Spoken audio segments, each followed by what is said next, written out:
Caitlin Clark reached a visible breaking point with the treatment she has received in the WNBA, and the reaction from fans has been swift and sustained. The conversation is no longer confined to sports media. It has spread into general discourse, fueled not by a single play or a single night, but by an accumulating record of incidents, debates, and perceived double standards that have worn down the patience of a large portion of the viewing public. For those who have followed every chapter of this story, the recent moment of visible frustration from Clark felt less like a sudden outburst and more like the predictable result of prolonged pressure reaching its threshold. From the moment Clark entered the league, it was understood that she would face a level of scrutiny far beyond what most rookies encounter. She arrived with a national following, unprecedented television ratings, and a reputation built over 4 years of college basketball that had made her one of the most recognizable athletes in the country. That profile was always going to invite intense examination. Every game would be analyzed, every shot would be dissected, every physical confrontation would be replayed and debated. That is the cost of prominence at that level, and most observers acknowledged it from the beginning. But there is a distinction between the scrutiny that accompanies celebrity and the treatment that fans have been documenting throughout this period. The argument being made, not only by Fever supporters, but by a wider cross-section of viewers, is that Clark has consistently faced a level of physical contact that exceeds what is typically permitted in the course of a professional basketball game. Whether that argument holds up under a formal review of the officiating record is a separate question. What matters, from the standpoint of the public conversation, is that a significant number of people watching the same footage have reached the same conclusion independently. When that happens at scale, the perception becomes its own reality, regardless of what the rulebook says. The specific moments that have drawn the most attention involve plays where Clark received contact that was not called, or was called only after a visible delay, or was assessed at a lower level than what observers believed the contact warranted. Each individual incident might be explainable in isolation. Officials make judgment calls. Contact that looks severe at full speed may look different in slow motion. The game moves quickly and no crew calls everything perfectly. Those are reasonable qualifications. The problem is that the incidents do not exist in isolation. They exist within a pattern that fans have been cataloging over months, and that pattern has made each new incident feel less like a missed call and more like a continuation of something systemic. That framing may or may not be fair to the officials, to the league, or to the players involved in those specific moments. But it is the frame through which a large portion of the audience is now watching, and the league has to reckon with that whether it believes the framing is accurate or not. Clark herself has, for the most part, carried herself with a degree of composure that most athletes in her position would struggle to maintain. She has been measured in post-game settings, careful in her public statements, and visibly focused on competition rather than controversy. That restraint has been consistent enough that any departure from it registers immediately with the people paying attention. When a player who has demonstrated that level of discipline shows frustration on the court, the reasonable inference is that the frustration has been accumulating for some time. It is not a sudden reaction to a single moment. It is a response to a record. The fan reaction to that visible frustration has been layered. Among her most devoted supporters, it has been received as confirmation of what they have been arguing all along, that Clark has been subjected to treatment that is both unfair and unsustainable, and that her restraint in the face of it has been remarkable. Among those more skeptical of the narrative surrounding her, the reaction has been more critical, with the argument that professional athletes at the highest level must find ways to manage their emotions regardless of the circumstances. Both positions are coherent. Both reflect real principles about how athletes and institutions operate. And both are being expressed loudly and simultaneously, which is why the environment around Clark has become so difficult to navigate. The physical dimension of the story is worth examining specifically because it is where the most concrete disagreements are playing out. Professional basketball is a contact sport. Stars throughout the history of both the NBA and WNBA have faced elevated physical attention, particularly during their early seasons, before officials and opponents reach a settled understanding of where the boundaries are. There is a long tradition of the game testing new players, of defenders applying pressure to see what a young star will do under duress, and of officials allowing a degree of contact that they might call more tightly in later rounds of the playoffs or in higher stakes environments. None of that is unique to Clark. What her supporters argue, however, is that the contact she has faced goes beyond the ordinary testing of a rookie. They point to specific plays involving flagrant contact, plays where Clark has been knocked to the floor without a call, plays where her shooting motion has been disrupted in ways that would routinely draw fouls in other contexts. They argue that the combination of frequency and severity crosses the line between hard basketball and something more pointed. The opposing view holds that Clark plays an aggressive style that generates contact naturally, that she draws attention because of her profile rather than because of any coordinated effort to harm or intimidate her, and that the calls she does not receive are the result of ordinary officiating variance rather than any kind of pattern. These are genuinely competing interpretations, and the publicly available evidence supports elements of both. What the debate cannot resolve on its own terms is whether the experience of watching that footage and concluding that it reflects a pattern is reasonable. For a large portion of the fan base, it clearly is. For another portion, it clearly is not. And the league has not provided the kind of clear, specific, and consistent communication that might bridge those two positions. That communication gap matters. When fans feel that their concerns are not being acknowledged or addressed, frustration compounds. When incidents occur and the response from the league is silence or a generic statement about player safety or an action that seems disproportionate in either direction, the absence of clarity becomes its own narrative. People fill information vacuums with the interpretation that fits what they already believe. If the league has a coherent position on how Clark should be officiated and protected, it has not communicated that position in a way that has reached or persuaded the audience that most needs to hear it. This is a structural problem, not just a public relations challenge.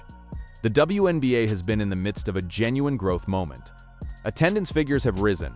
TV ratings for games involving Clark and her Indiana Fever have reached levels the league has not seen in years. Sponsorship interest has increased. The conversation around women's professional basketball has expanded significantly. All of that is real and meaningful, and much of it is directly attributable to the attention Clark brought to the league.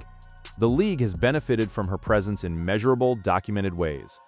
That context does not make Clark's interests identical to the league's interests in every situation, but it does mean the league has a material stake in the conditions under which she plays and in how those conditions are perceived by the audience that is paying attention specifically because of her. A league that allows its most visible asset to be the subject of an ongoing, unresolved debate about her physical safety is not managing its interests well, regardless of what the underlying facts of each incident turn out to be. The broader fan fatigue that has developed is perhaps the most consequential part of this situation in the long run. Dedicated fans, the people who follow Clark closely, who track the standings, who watch every game, have a high tolerance for controversy. They will stay through the arguments, the frustrating moments, and the cycles of outrage and counter-outrage because their investment in the outcome is deep enough to sustain it. Casual viewers do not have that tolerance. Casual viewers are exactly the demographic the league needs to convert into regular fans if the growth of this period is going to be sustained beyond the immediate moment of Clark's arrival. For those casual viewers, the current environment presents a problem. They came for the basketball, they came because they had heard that Clark was doing something worth watching, that the WNBA product had improved, that a new generation of talent had made the league genuinely compelling. What some of them have encountered instead is a conversation that requires significant context to follow, that involves accusations and counter-accusations across factions, and that can make a simple basketball game feel like an entry point into a culture war. That is not a sustainable product for a casual audience. People who do not feel a strong prior attachment to the sport will not sit through that experience repeatedly. They will disengage, and many have said as much directly in the comment sections and social media threads that surround every Clark-related news cycle. That disengagement is not inevitable. It is the result of specific failures. Failures to communicate clearly, failures to officiate consistently, failures to manage the physical dimension of Clark's game in a way that the broader audience finds credible. Those failures are correctable, but they require deliberate action. And they require the league to be honest with itself about what the evidence shows and what the audience's experience actually is. Clark, for her part, is in a position that offers her very little room for a normal human response. The scrutiny applied to her every expression and action has reached a level where almost any visible emotion becomes a story. If she projects calm after a hard foul, she is composed and professional. If her composure slips slightly, she is snapping, she is frustrated, she is unable to handle the moment. If she addresses the treatment directly in an interview, her words are parsed and redistributed across every corner of the media ecosystem. If she declines to address it, the silence is itself interpreted as meaningful. There is no response available to her that will not be used as material by one side or another. That is an exhausting and genuinely unfair circumstance, and the people observing it closely understand that the exhaustion itself is part of what they are watching. What fans who have been present for every chapter of this story recognize in Clark's recent demeanor is not weakness. It is the accumulated weight of sustained high-intensity pressure. The look on a player's face when they have absorbed as much as they are willing to absorb without acknowledgement is recognizable to anyone who has watched enough sports. It does not require an outburst. It does not require a dramatic moment. It is a quality of presence, a visible shift in how a person carries themselves, that communicates clearly that a threshold has been reached. The fans who have been watching closely enough to read that shift are responding to what they see as a real and legitimate signal. The debate that follows is understandable, if not always productive.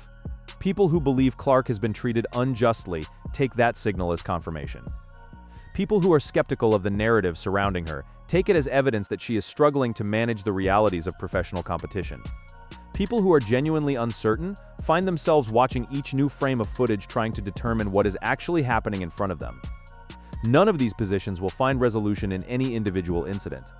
The pattern either exists or it does not, and that question will only be answered by the full record over time. In the meantime, the league continues to navigate a situation it did not fully anticipate and has not fully addressed.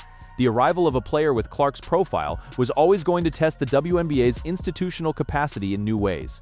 The league needed to be prepared for the scale of the attention, the intensity of the scrutiny, and the speed with which any controversy involving Clark would amplify across every available platform. Whether it was prepared for those things, and whether its responses to the challenges that have emerged have been adequate, are questions that the next phase of this story will answer. What is clear now is that the situation is not self-correcting. The pattern of incidents, the fan reaction, the media coverage, and the league's communication all need to move in a different direction if the growth this moment represents is going to hold. Clark will keep playing. The attention will keep coming. The scrutiny will remain as intense as it has been. What changes is what the league and its stakeholders choose to do with the environment they now operate in. The talent that drew this audience is not in question. The moments that made Clark a phenomenon, the deep range, the precision passing, the ability to create problems for a defense from positions on the floor where most players would not even consider shooting, those have not diminished. If anything, her skill level relative to the competition she faces has been as evident as ever. The basketball itself remains worth watching. The question is whether the conversation around it will allow the audience to focus on what brought them there in the first place, or whether the ongoing controversy will continue to pull attention away from the competition and toward the argument. Fans want the basketball. They want the competition at its cleanest and most direct. They want to watch an exceptional player compete at the highest level available and see how that story develops over a career. What they do not want, and what a growing number of them have said clearly, is to spend every viewing experience adjudicating a dispute that the relevant institutions have not resolved and show limited signs of resolving soon. That is where the fatigue comes from. Not from the player, and not from the game itself, but from the sense that the machinery surrounding both has broken down in ways that nobody with the authority to fix it has been willing to confront directly.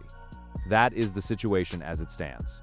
A league with its most prominent player at the center of a controversy that is larger than any single incident, and a fan base that has run out of patience for the cycle repeating itself without any meaningful change.